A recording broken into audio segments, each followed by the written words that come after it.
İnsanlar. Ama çok afsuslar olsun ki o hayatını tez başa vurdu. Allah rahmet eylesin.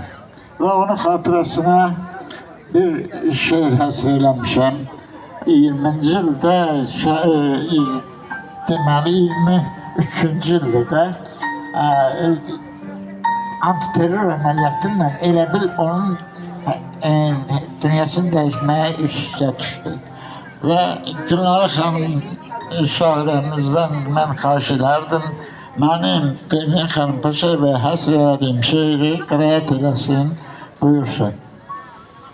Sağ olun, teşekkür ederim. Ben de bugünkü günde Respublika günü münasibətilə bütün Azərbaycan xalqını təbrik edirəm.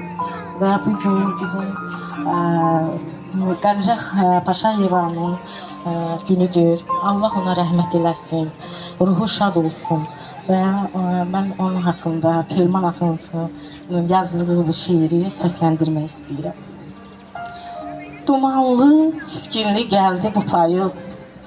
Özüyle 190 şəhid gətirdi.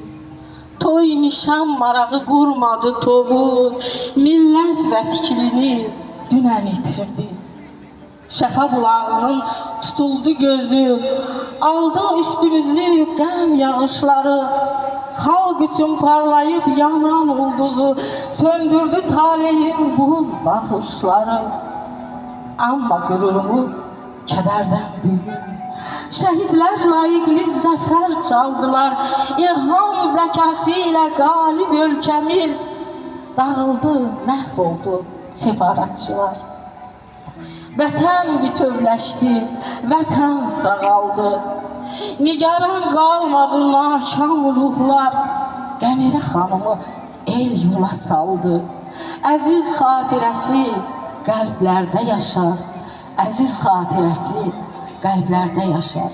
Bir daha Allah Qənirə Paşayevaya rəhmət eləsin, ruhu şad olsun.